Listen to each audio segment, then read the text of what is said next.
Fakultas Ekonomi Universitas Warmadewa kembali melepas 212 calon sarjana ekonomi dalam yudisium dan lepas calon wisudawan di Denpasar pagi tadi. Dekan Fakultas Ekonomi Unwar, Dr. Imade Sara meyakinkan, selain telah siap memasuki pasar kerja, para lulusan tersebut juga mampu membuka lapangan pekerjaan sendiri sebagai wirausahawan sesuai dengan bekal kompetensi yang diberikan.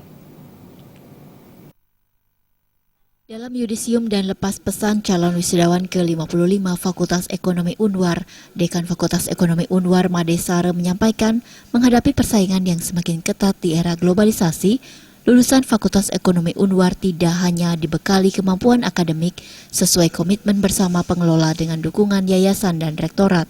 Pihaknya tak hanya membekali lulusan dan pengetahuan teori, tetapi juga praktikum dan pengembangan wawasan kewirausahaan. Bahkan nota kesepahaman penguatan kembali terus dilakukan dengan beberapa institusi seperti Jamkrida, ASEPI Bali, Perbarindo, dan Ikatan Akuntan Indonesia Bali dengan merujuk pada kompetensi lulusan Fakultas Ekonomi Unwar. Jurusan akuntansi misalnya diyakini menghasilkan lulusan dengan kompetensi yang diharapkan dunia kerja melalui kerjasama dengan Ikatan Akuntan Indonesia IAI. Selain melaksanakan ujian kualifikasi dasar akuntansi, Fakultas Ekonomi Unwar telah menjadi anggota muda Ikatan Akuntan Indonesia sebagai peluang mewujudkan kompetensi lulusan yang dituntut. Pihaknya berharap para lulusan nantinya tak hanya berbekal ijazah, tetapi lengkap dengan sertifikasi kompetensi yang dapat dipertanggungjawabkan dari lembaga kompetensi bersangkutan. Seperti di akuntansi, potensi yang kita harapkan nanti itu adalah dalam kaitan kerjasama dengan IAI.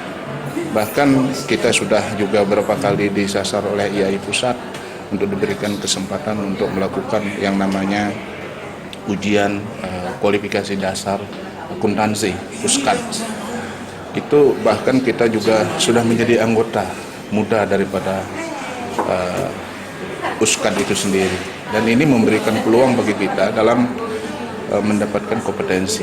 Jadi sehingga kita berharap bahwa nantinya memang suatu saat nanti kita berharap bahwa setelah mereka selesai dan wisuda, mereka tidak hanya berbekal ijazah, tapi mereka juga akan diberikan satu lembar pendamping ijazah yang kita namakan nanti lembar kompetensi mereka. Selain telah menjalin kerjasama dengan berbagai pihak untuk pengembangan kompetensi kewirausahaan, pihaknya juga mengajak, mengarahkan, dan mengembangkan mahasiswa dengan tujuan membentuk karakter menjadi seorang wirausaha atau entrepreneur. Tindak lanjutnya adalah membentuk pengurus HIPMI Fakultas Ekonomi Unwar, lengkap dengan inkubator bisnis sebagai ajang pengembangannya. Kerjasama kita dengan HIPMI Kota Denpasar, itu kita sudah membentuk HIPMI mahasiswa Fakultas Ekonomi. Ini memang mereka sudah punya aktivitas sendiri-sendiri. Selanjutnya memang perlu pendampingan dan kita memang rangkul kembali yang kita miliki di kampus yang namanya inkubator bisnis. Ini yang juga akan mendampingi kami di dalam pengembangan selanjutnya. Sementara dalam kesempatan yudisium dan lepas pesan calon 212 wisudawan diserahkan penghargaan bagi wisudawan berprestasi, diantaranya lulusan dengan masa studi tercepat di tingkat fakultas yang diraih Gusti Ayu Widianti dengan masa studi 3 tahun 5 bulan 12 hari. Suta Ardana, Bali TV.